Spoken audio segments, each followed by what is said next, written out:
These are all scare tactics of the backyard bully who basically says, don't you dare do anything I don't like. The entirety of the WTO structure, which was not in the favor of the developing world, but was driven in the unipolar moment, principally by the United States, has now been totally upended. It would be important that South Africa looks to its region.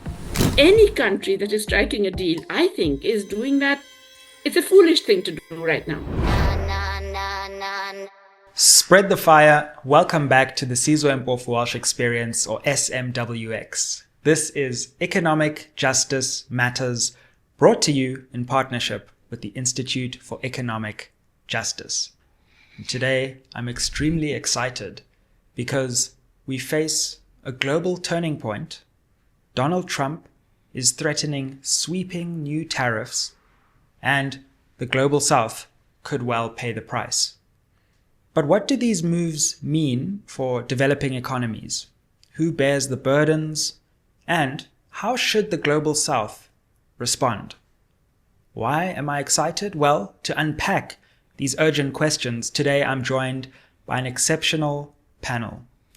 Prof Jayati Ghosh, globally respected development economist. Dr Basani Baloyi, co-program director at the IEJ. And of course, Dr. Rob Davies, South Africa's former Minister of Trade and Industry for 10 years. We couldn't be joined by a more insightful array of panelists. And Professor Ghosh, I suppose from here, if you don't mind, we'll go into first name basis. But yes, please. What are your thoughts on, which factors are driving this move towards these massive tariffs? Are we talking national security here? Are we talking protectionism proper? What do you think is motivating these moves? Well, of course, it's very hard to read the mind of anyone, particularly President Trump. But if you look at the different dimensions, it's very clear that he has somewhat contradictory motives. He wants a lot of tariff revenue, and he needs a lot of tariff revenue because he wants to give these enormous tax cuts in the US. He also wants to use the tariffs as a weapon, as a bargaining tool to extract all kinds of other concessions from other countries. And remarkably, he's being relatively successful in some countries for doing that. And he wants to reshape the global order in the US advantage, not just through trade. I want to emphasize this is not just about trade. It's expressed through tariffs, but it's about much more. It's about trying to regain US dominance and hegemony, which he recognizes is slipping. But I feel that probably the way it's going to happen is more likely to actually accelerate the decline of the hegemony. Dr. Davies, what's your reading of what's behind this? Well, I think there are two things that are driving it. I think the one is the loss of hegemony, as has already been mentioned. The fact that the US is in decline and that China has emerged as a global power, and that other regional powers, emerging markets, have also come onto the scene. And so we're in this highly contested transition to a multipolar order. And I think that he's trying to shore up the position of the US, which is lost out because its manufacturing capacity has declined, partly through financialization of the US economy. But the second thing is that I think that the discontents with the reality created by hyperglobalization and neoliberalism, which were originally felt in the Global South, have now, as Joseph Stiglitz pointed out in his book, the 2018 revisited edition of his book, Globalization is Discontent, has been joined by many people from working class, lower middle class, and so on in the developed world, who have seen living standards held down, who have seen widening inequality and the dream of upward mobility giving way to a real concern about downward mobility. So I think that these people have been all mobilized in populist movements, which have seen the biggest blame is everybody else in the world. The biggest issue is to rebalance the global economy in favor of the United States, and it is to throw around raw power unfiltered by the unbalanced rules of the multilateral trading system or any other kind of multilateralism, throw around raw power and extract a series of concessions. And I think that Jayati is absolutely right. This is not just about trade, because even political issues are very much on the agenda of things that the US wants to extract from different countries around the world. Basani, Rob and Jayati have had their say. What's your thinking on, what's driving this shift? I mean, I think I must agree with my fellow panelists around the fact that it's ultimately about US decline. And US decline is actually because of what the US has done in terms of the economic policies that it has pursued, which in the US, if we are to borrow US lingo, the policies that the US economy has pursued have benefited Wall Street and hurt Main Street America. And this is through just the kinds of policies that basically have ensured that there is financial dominance, right, in a way that actually undercuts the investments in manufacturing in that economy. And, that's very critical because manufacturing has been seen by many development economists as the engine of growth. As soon as you lose that, right, then the economy does go into decline. And what we have seen is that China has, since 2008, become the manufacturing factory of the world. That's when the US actually lost that dominance. It took China 20 years to get to that. It's a feat that America only got to, what America was able to accomplish in 100 years, China did in about 20 to 30 years, which is an amazing acceleration. And the issue is not just about the loss in economic dominance, but it's the implications on what that means to its military dominance as well, in the sense that the thinking, at least in Washington, is that the manner in which America got its dominance was through World War II, in a sense. The commercial manufacturing was quickly transformed into a war economy as a way of fighting the war. And so this whole idea of a military-industrial complex, the manufacturing sector has been always very critical to that setup. We are seeing a multipolar world. We are seeing the US fighting multiple wars. Right. And as a result, what is happening to that industrial complex? And so this is also, so basically Washington has also shaped this as the loss in manufacturing as a matter of national security. Right.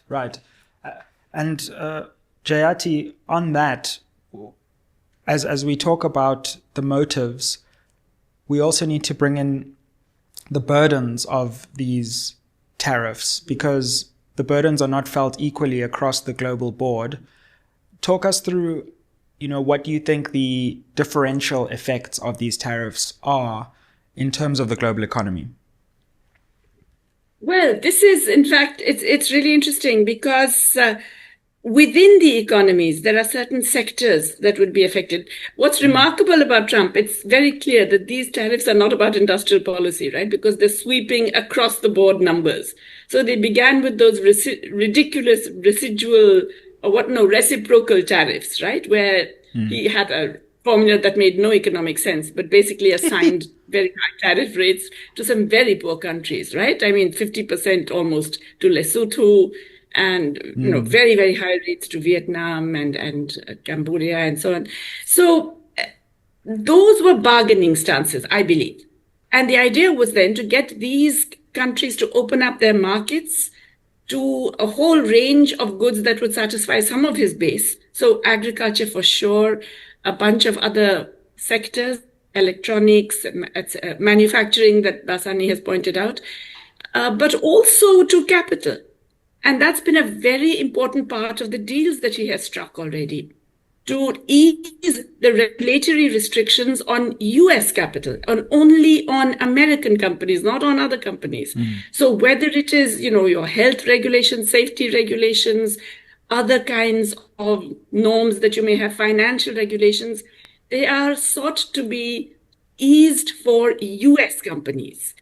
And he succeeded in that in Indonesia. He succeeded in that in the European Union, remarkably, in a way which is supposed to benefit significant amounts of his base and, of course, the people who are basically funding him, which is global finance and the digital technology sector. So there's a lot of emphasis also on opening up regulatory barriers to cryptocurrency, for example. Now, all of this, it's interesting because, he claims that this is going to bring manufacturing jobs back to the US. It's not. It may bring some manufacturing back to the US, and certainly more defense spending will bring defense manufacturing, as Basani said, back to the US. No, but not jobs, because manufacturing doesn't give you more jobs anymore. That's just the unfortunate reality. New manufacturing is so heavily automated, is so digitized. I mean, forget AI, even well before that, we have a very high degree of automation and of robotization, which really means that China manufacturing jobs have been declining now for a decade. It's something that we don't talk about so much. It's a manufacturing powerhouse without expanding manufacturing jobs. So that is not going to happen. And on the other hand, what will happen is a greater increase in inequality within countries and across countries. Because the labor-intensive exports of very, very poor countries, Lesotho was into garments more recently, Vietnam, heavily affected, will be, a lot of labor-intensive industries. In India, he's just targeted us in India with 25% tariffs. And of course, the worst affected sectors are automobiles, components, which are relatively medium, I would say, in terms of labor intensity, but gems and jewelry, garments, and things and pharmaceuticals, all of which are relatively labor intensive. Rob, the differential effects and how that feeds into the wider board of global politics at the moment as well. Yeah, I think if I can just give South Africa as an illustration, because I think it points out everything that's there. So there are two forms of tariffs that Trump's introduced. The one is the Section 232 National Security Justified. These are sector by sector. So they've introduced a 25% tariff on automobiles, and that started at 25, went up to 50 for steel and aluminium and copper. And there's a threatened sector tariff, 232 tariff for pharmaceuticals. And then there's the reciprocal tariffs. And the reciprocal tariffs are supposed to be based on the size of your deficit as a percentage of total trade and then divide by 2. That's supposed to be a formulaic way of calculating a tariff, completely unprecedented anywhere else. Now, I did a back of the envelope calculation for South Africa. Now, the reality is that in 2022 and 2023, the US had a surplus with South Africa. That doesn't matter. In 2024, seemingly because there were some export purchases by the US, we had a deficit. Now, if you want to take 1 year as a deficit and do the calculation of that, at most, we should have had a reciprocal tariff of about 20%. But he's put a 30% on us. And he said, even as he announced it, bad things are happening there, There's a whole lot of issues. And many of them are even outside of the realm of economic policy. Many of them are to do with political issues, to do with the way they perceive South Africa, and they perceive it very negatively. I think that the position that we took, the very correct and very important position that we took on the International Court of Justice in solidarity with the Palestinians, there is a pushback on that. And that is by saying, well, you accused Israel of genocide. Well, everyone in the world now knows that there's genocide going on in Gaza. But you accuse them of genocide, there's genocide going on in South Africa. There's also replacement theory that white civilization, or I think they call it European civilization, is being replaced by others, and we need to deal with that. And so they lunge in on ridiculous allegations about genocide against white farmers in South Africa. And then on top of that, I think they've got all kinds of other issues about BRICS, which they've articulated. And you look at the letter to Brazil, the first thing was the trial of Bolsonaro. And all of these things are there. And what they want to extract is they want to extract things like, not trade issues per se, but agreements that you're going to buy this and that from the US. You're going to facilitate investments into the US, and all of that. And I think the important point is that, the percentages that have been applied have been disproportionate on developing countries. So take our neighbor Lesotho, which Trump didn't even seem to know where it was on the map when he was announcing it in the Rose Garden, has got the highest reciprocal tariff. I should have said nobody gets less than 10%. Everybody gets 10%. And then you go up. And Lesotho has got 50%. Well, why is that the case? Because for many, many years, American governments, I've sat in AGOA meetings, and this has been proclaimed as a huge success story. Countries like Lesotho have been able to export duty-free into the United States clothing and textiles, which in the case of Lesotho amounts to 0.007% of US total imports. That's what it is. Less than 0.1% of US imports. And they don't buy too much direct from the US, but I'm sure that they have lots of cell phones, Apple cell phones coming through MTM contracts, and Ford motor vehicles assembled in South Africa driving around, but they don't take that into account. So they've applied a 50% tariff on Lesotho. Now, what's happened in there? Lesotho's been forced to declare a 2-year economic emergency. Those clothing and textile factories have not been trying to reposition themselves or anything. They've been closing down.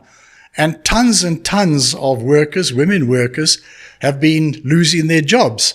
In the case of South Africa, the auto industry, according to the Automotive Association, has already, before the tariff is imposed, has cut its exports to the US in the first 4 months of the year by 73%, by 80% in April, and then by 83% in May. So there will be jobs lost as a result of all of this. Right. And I think that this is an indication that these are disproportionately applied to developing countries, and to least developed countries among them, least developed countries that are not even in the radar of the United States, but are just caught in the formula, as well as some of us who they've got political gripes with. Basani, I mean, that's a fascinating view of the South African situation, by the way, and we're very grateful to have someone who's had this much experience within the South African government with us. In some of your research, you've also made the very important point, and also feel free to react to anything that's been said by the other panelists, that not only are the effects differential in terms of countries, where the global south is actually bearing the brunt in many ways of some of these tariffs, but also within countries, there are differential effects, depending on the social power that people have within those countries. And so we often talk about these tariffs as if they have this monolithic effect, but it actually is having a disproportionate effect in the global south and also within the global south. Absolutely. I mean, if we think about the ways in which these tariffs are being set, they are set on a bilateral basis, right? So it's not on the basis of how much different countries are contributing to the relative contribution of different countries to the US's trade deficit, but it's from a country-to-country basis. And of course, many of these developing countries, I think this morning I calculated there were about 14 countries within the continent that are privy to some of the worst affected, that are privy to the AGOA, right? Their contribution to the US deficit is, as Rob said, less than 1%. And so, but they face some of the highest tariffs, right?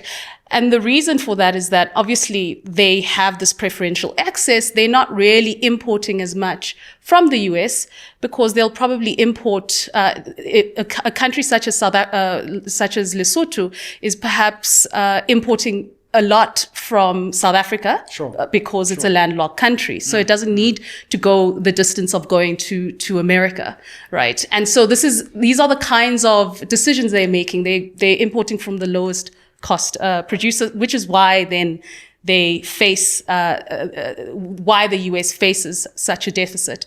So if it was calculated differently, then you would have different implications. And what you are finding is that countries such as in the EU, they are able to then negotiate downwards. So this thing that Jayati was talking about, which is the fact that the objectives seem multiple, and it goes beyond textbook economics. There's something that is quite racialized about it. There's something around who's an ally, like countries such as Japan, for instance, getting 15%, although these are countries also that have really amongst the top 10 which are amongst the top 10 with respects to the US's deficit against those countries. But you're seeing that their preferential, their tariff rates are quite different. So there is something around, I guess, the lack of care, the developmental agenda that the kinds of instruments such as AGOA had, which was around bringing these countries into global production networks, and that kind of like falling apart. So in a sense, this actually does have, it is about like a bullying country that is able to extract as much as it can.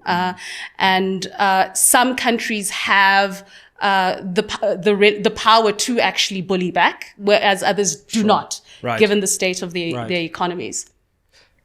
Jayati, on that and on our conversation about how these tariffs are being differentially felt, dare I enter the specter of BRICS? And, you know, what do you think? Rob has already alluded to BRICS in some ways being on the receiving end. Trump seems to have woken up to the fact that there is something called BRICS and it does exist. But to what extent, A, do you think that BRICS is being targeted? And B, do you think that BRICS represents any kind of challenge to a Washington-based global order? This is such an interesting question because, you know, I think, yes, Trump clearly has a fear of BRICS, right? He's so aggressive about it. And he has a particular hatred for Brazil and South Africa, as Rob has just noted. But I think it's really more the recognition that these alternative groupings, because, you know, he's actually very disparaging about the EU, right? He sees it as really, in a sense, a continent in decline. Not really something that he's going to worry about too much in a way. He's worried about the BRICS because many of them, well, specifically China is in there, but also many of them have large surpluses. Many of them are some of the most dynamic economies in the world today.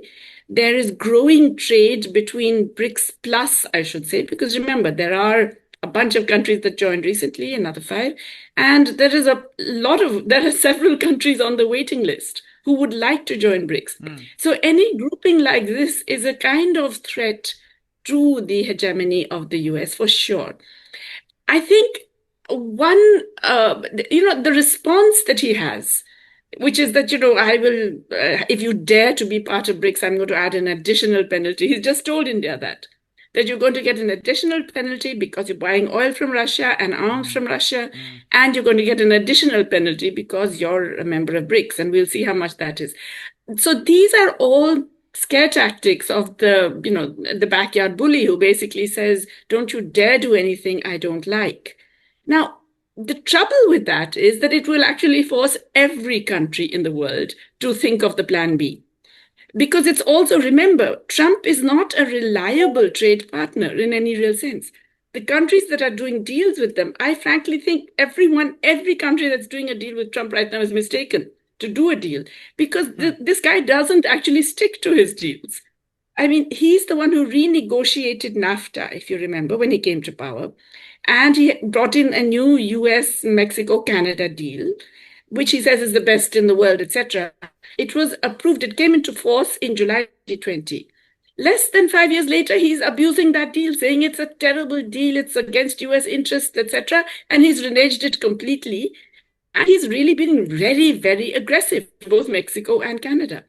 So there is no certainty, there is no security, and giving up on anything in a response in the hope that then, Trump will actually go along and keep to the terms of that deal. I believe that's very mistaken.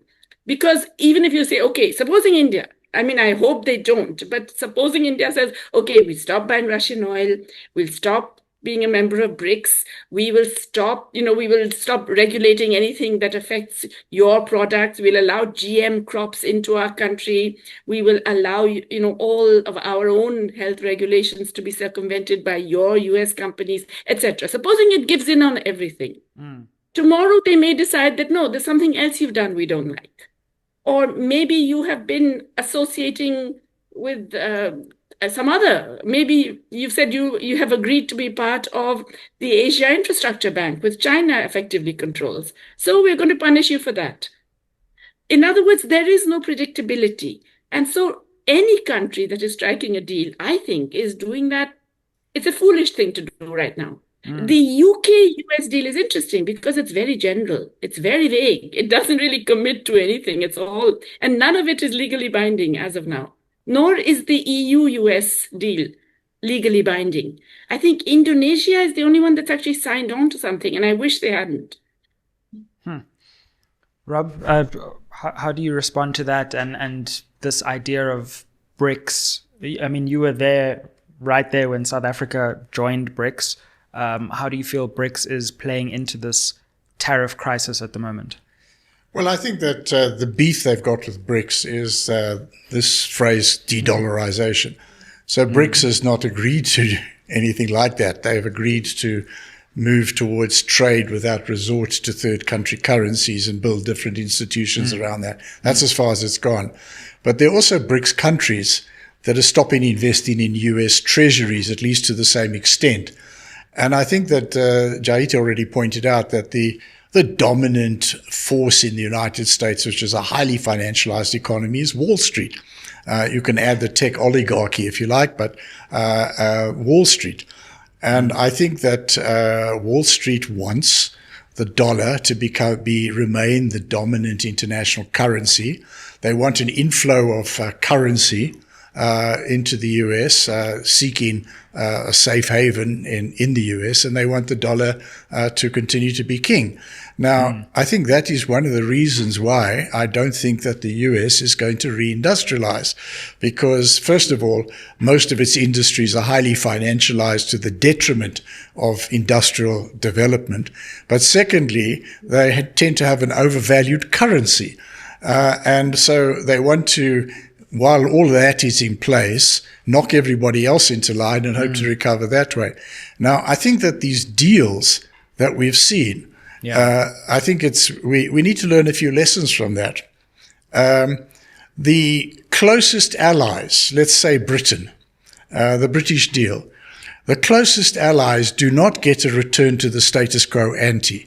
They do not get a return to zero tariffs. So any hope of that is far-fetched. I think that's unobtainable. The best you can get is you are going to pay to get a less worse outcome than you were threatened with in April. That's the best you can get. So Britain got 10% for its autos instead of 25% for its autos, for a quote of 100,000 units. But the EU and Japan only got 15%. So I think that we need to understand that those are the parameters. If we were to be able to negotiate, and I don't have any problems with trying to negotiate around these kind of issues to try to ward off as much as we can and to offer things like, I mean, this is what our offer is about. We'll buy gas from you. We will buy your blueberries. We will give some SPS concessions on a Goa chicken, which I think goes down like a cup of cold sick, as the Australians would say in South Africa, by the way, that we are supposed to, if we give all of these, what we're going to get is we're not going to get back to a Goa and duty free. We're going to get something less than 30% if we are lucky. That's where it is. That's what's available in the world right now. And I think that what something like BRICS means for BRICS members is that we need to go into a long-term diversification. And what I mean by that, I mean that China and before that Korea and Taiwan and all the other countries that industrialized, they did so on the back of exporting industrial products into the markets of the global north. I think that is less and less available. And China, since the mid-20s, has been building on its own domestic population. It's been moving to becoming a technological leader in digital technology as well as low-carbon technology. India's been building on its domestic market. For Africa, I think the first prize has got to be building the continental free trade area, but also we've got to be building BRICS as a way of trying to develop a cooperative relationship among the different BRICS plan, BRICS Plus or enlarged BRICS, whatever it ends up being, and that it is not going to be tied into a single set of institutions that are controlled by Wall Street. And I think we do need to move step by step in that direction. I think it's very, very important that we do that.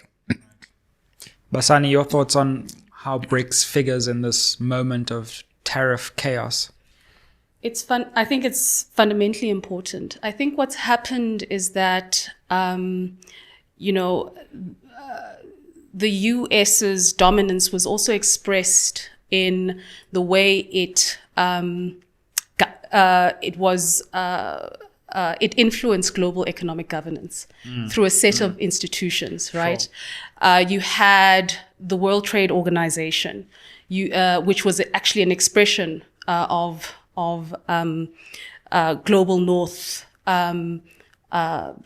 motives and political wants.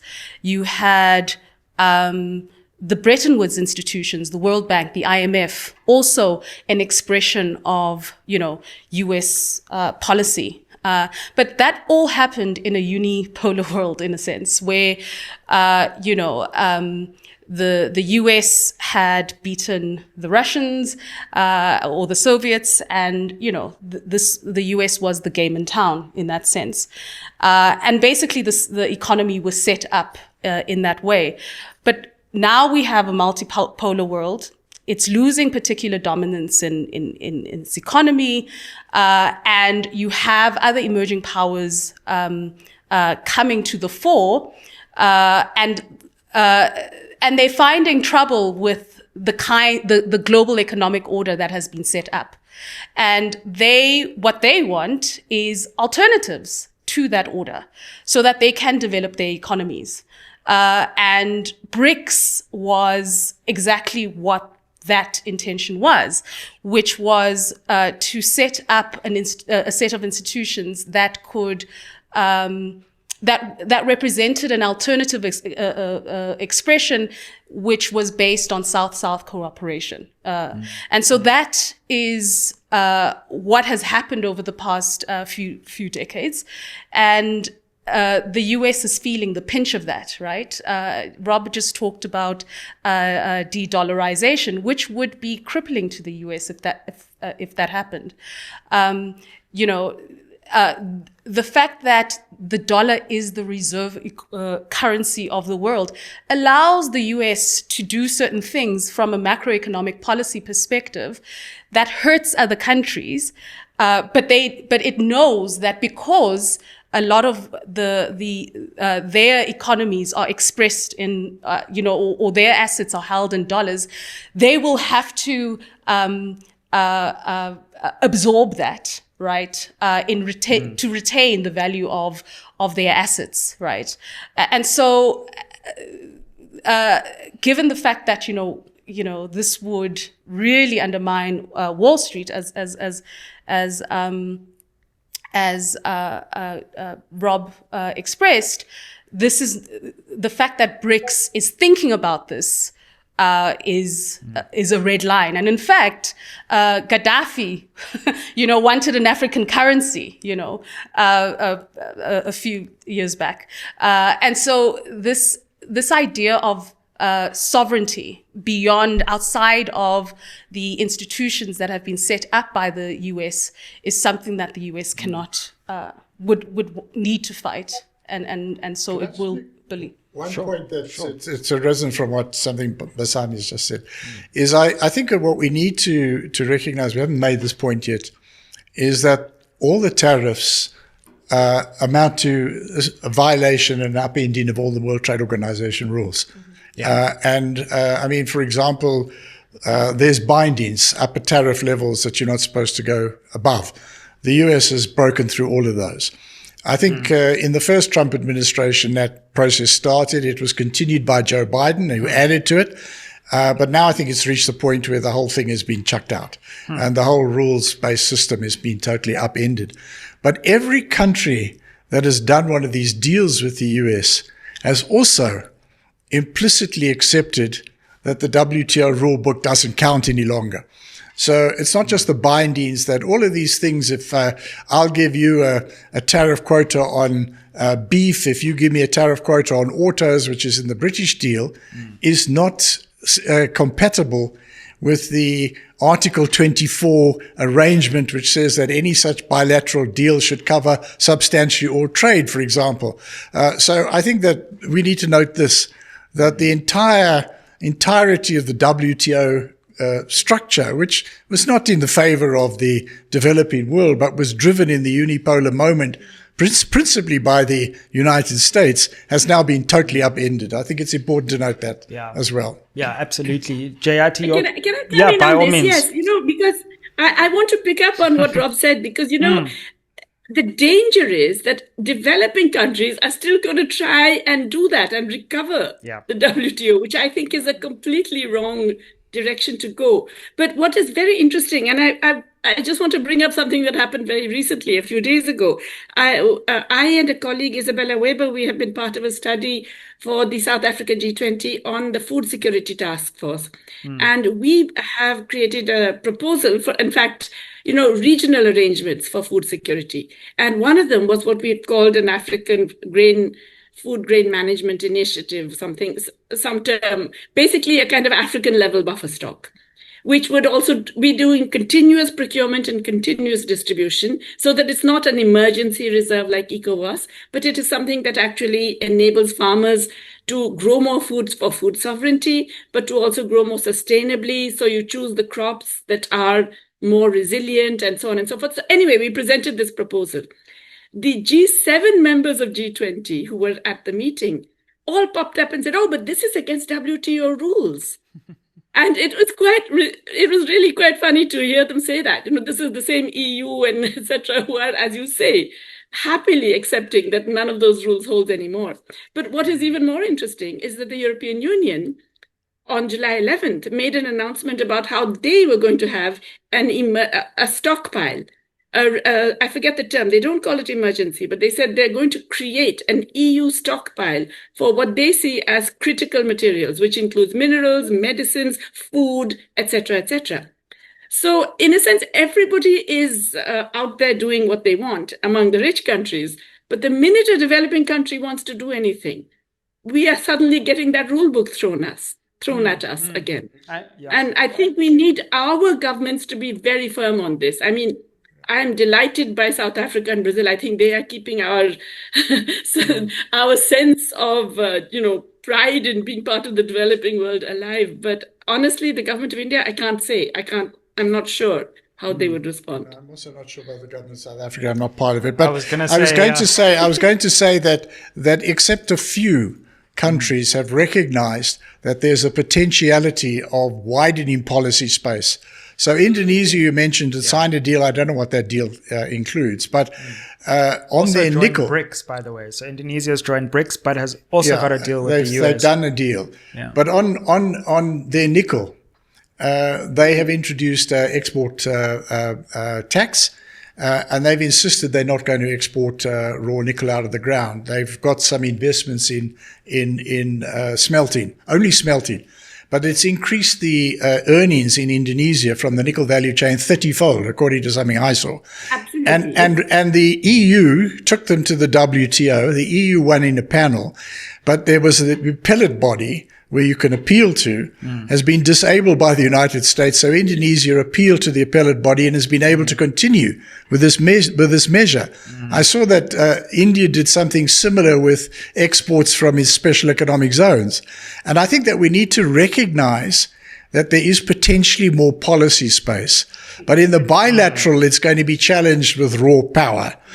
So I think we've got to play in that space. And for Africa, if we're the home of a lot of critical minerals for the low carbon transition. And if we are going to be content to just supply the dirt out of the ground, we are going to have a highly unjust transition. We've got to get value addition. We've got to leverage, and we're not going to get investments in value addition just because we've got the raw materials. We're going to have to use policy tools, and we're going to have to use that as a lever to try to, make conditional agreements with mining companies and suppliers and whatever, and maybe even consider things like export taxes and whatever. So I think that it's really, really critically important that we realize that it's not, we need not to become the, more Catholic than the Pope defenders of a system that wasn't of our creation. Absolutely. Basani, can I bring you in here, but also just add this further layer, because what started our more animated conversation was the BRICS theme. And even within the BRICS, though, we are also struggling with a potentially extractive relationship within BRICS, where South Africa at present is trying to make sure that its trade relations with China, for example, don't just reproduce extractive patterns of the past. So in addition to BRICS being this counterweight, it is also in some ways possible to capable of reproducing trade patterns that can further damage economies like South Africa's as we speak too. I think you're very correct in saying that, which is why it would be important that South Africa looks to its region to ensure that that does not happen, right? For a country such as ours to be negotiating with these global powers alone, I don't think that makes much sense. There is a need for regional integration, a kind of integration that is not just about trade facilitation, but is based on, as Rob says, industrialization and industrial policy tools. Realizing the collective strength that we actually have through our resources to do so, right? So, for instance, for China recognizing that, recognizing the fact that we do have this free trade agreement in the continent, is quite important. And when we have that kind of collective strength, then it makes it allows for greater leverage, and it allows us to also negotiate and extract based, or not extract, but negotiate on the basis of our own resources, right? So again, it's quite important that such trade agreements are not just seen as trade, like this African the Continental Free Trade Agreement is not just seen as a trade facilitation agreement, because if we only saw it as that, then there wouldn't be much trade between ourselves because we have similar commodities, for instance. But it needs to be seen as an industrial strategy that helps to facilitate different forms of what they call value chains across the economy. And that can then be used as a way of negotiating with the likes of China, so that it doesn't just become an extractive relationship with China, with India, with any of or any other country actually amongst the emerging global powers.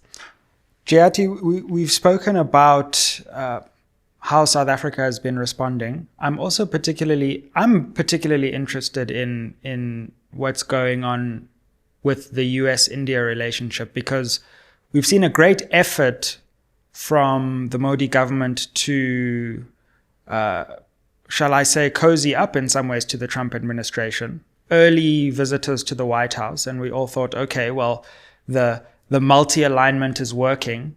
And then suddenly slapped with these 25% tariffs. I mean, how do you think the India's particular response is working? And do you think it's an example of what has gone right or gone wrong?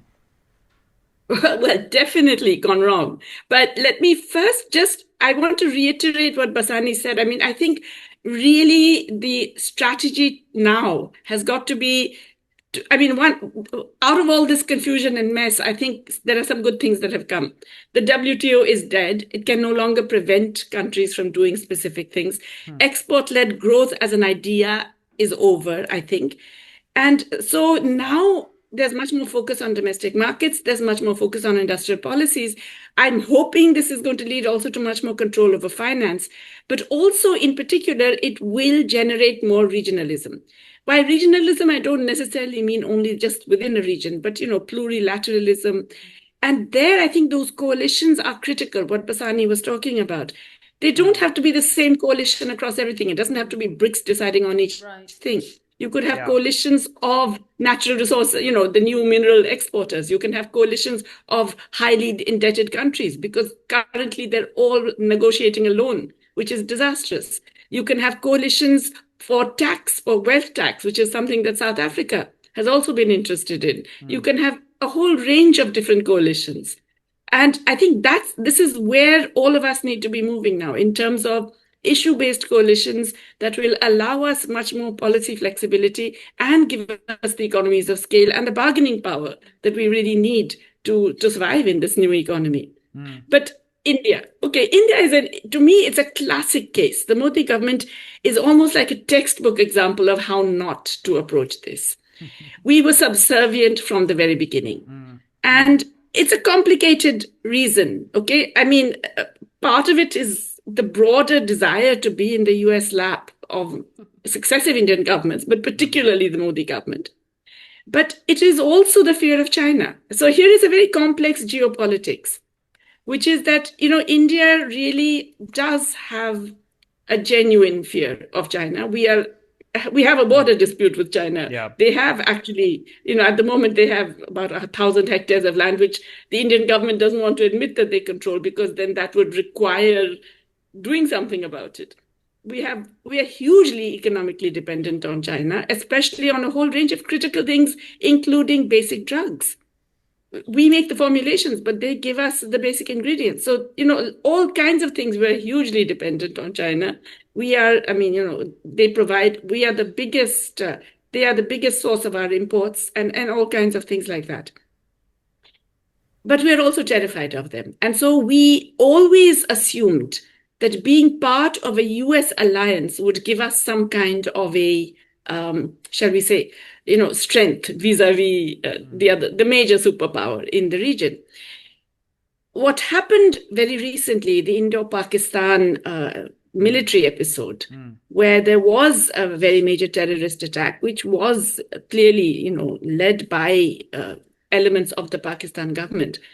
And India, when it responded militarily, was in a sense quite shocking to the Indian military establishment that the US did not express support at all. In fact, what is really remarkable, it shows what has happened to our foreign policy. No country actually supported India. Everybody kept a distance. The US decided to treat India and Pakistan equally, and Trump has announced 30 times already that he negotiated a ceasefire. He forced both countries to have a ceasefire by threatening them with trade. The Indian government has denied this in the Indian parliament, but they haven't actually denied this to the US, which is quite interesting, right? There's a kind of geopolitical bind that India is in, which is that we now need the US. The US, and God knows who the US thinks it needs at this moment. Earlier, governments thought they needed India as a bulwark against China. Now they don't. But that's one of the reasons why we have been so subservient. But the other reason is, unfortunately, because Modi actually genuinely thought that he had this great relationship with his friend Donald. And it turns out that that is simply not true. He was bragging about the fact that the tariffs that were announced originally of 26% would be brought down to near zero because of his special relationship and because India had been willing to concede so much on so many levels. I am absolutely delighted that deal did not work because it would have been a terrible deal for Indian farmers, for Indian pharmaceutical industry, for Indian intellectual property, for Indian development in general. It would have been a very bad deal. And so I'm delighted that it didn't work out. A 25% tariff, yes, it's bad, and it's bad for some sectors, but we can live with it, and it will help us, I believe, look to our domestic market. Potentially, it's huge, but we're not making advantage of it because we do not allow wages to grow. Wages haven't grown for the last 15 years. We should be focusing on employment generation, increasing real wages. That gives us massive economies of scale, which is also how China developed originally. And we should be focusing on more of these regional, plurilateral, and new forms of trade. So in a way, India is the classic example of how not to do it. I'm hoping that this current experience is teaching the government that it has to change its strategy. Let's keep our fingers crossed on that one. Yeah. Well, I think we're nearing the end of our conversation. It's been a fascinating exploration into these issues. Rob, anything you want to tie up towards the end, and can there be any hope offered in this moment? Yeah, I think that I would agree very much that we need to build our regions and we need to build coalitions on issues. I agree with that. So what I was just say about the Continental Free Trade Area, if you add the GDPs of all the countries that are participating in it, it's equivalent to the 8th largest economy in the world. It offers a basis for a deeper and more inclusive industrial development than is available to any single country on the continent. That's the first reason. Secondly, we need to defend it against what's going to happen now, inevitably, diversification. Everyone who's been trying to sell finished goods to the US is going to want to diversify everywhere. I'm sure Africa's not the main target, but it's a target. So we need to reinforce our message that the way you relate is by investment-led trade. You come and establish a productive capacity in one of our countries, and you qualify under the rules of origin, and you can participate that way. And then I think we need to use the collective strength to support each other if we start to deploy some of the industrial policy tools and find ourselves facing the raw power of aggrieved former hegemons in the world and others. So I think that's the direction we need to move in. It's going to be a bumpy ride, but I do think that I would be quite happy that if they restored zero tariffs on autos for the list of products and concessions that had been offered by the DTIC the other day. But I don't think that's available. And I think we're going to have to get used to the idea that the US market's going to be much more difficult to access. And we're going to have to get used to that. And we're going to have to look to a future in which that is a reality for some time to come. Because I think it's driven in part, and I think this part will continue, by the continuing decline of the US in relative terms, the rise of China, not just as an industrial power, but a technological leader, and also the rise of other regional powers in the world as we move into this highly contested multipolar order that we're moving into. So I would say I agree with what Jayati was saying, and I'm just trying to apply it to our own backyard. Basani, your final thoughts? I think, look, the global trade order has been breaking down for some time now, right? And so you have there have been certain policy tools within this decline of the global trade order. What I mean by that is that protectionism has been on the up since the global financial crisis, in fact, right? And so there has been some countries have used that, including our own. We actually increased tariffs at like beyond the levels in which they were before. So now is the time to actually really seize the opportunity that is being created by all of this. So industrial policy is one thing, and ensuring that works, and coalitions are another thing, and ensuring that those work. But we also need to pay attention to the kinds of macroeconomic policies that actually facilitate that kind of industrial capability buildup. And if there's a disjuncture between the two, then I see a failure in that. And so it's not just about talking to our departments of trade and industry, but it's also talking to our national treasuries and shifting their mindset concerning where we actually lie, and ensuring that, we cannot have neoliberal macroeconomic policies within this particular state of play. We need micro policies that actually support our industrial policies, that also support the kind of like regional coalitions that need to be facilitated by that. But at the moment, at least in South Africa, there is this disjuncture, and that for me is a space that we will need to look at, and a space where then we need to find greater alignment. Jayati, your final thoughts? Yeah, I completely agree with everything that's just been said. And just to remind, look, the US is only 15% of global market. It's really a very small share.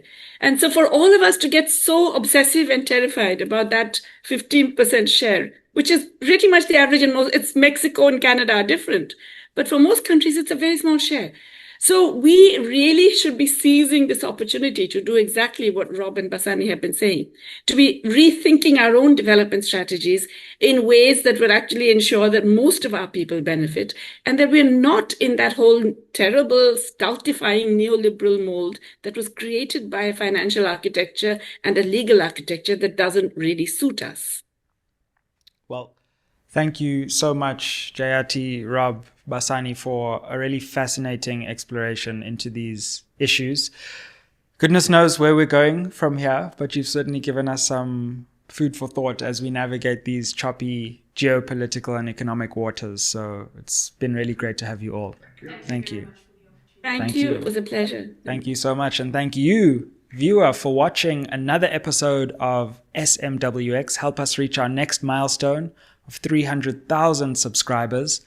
Like, share, comment down below, let us know your thoughts, and keep it locked on SMWX. Aye.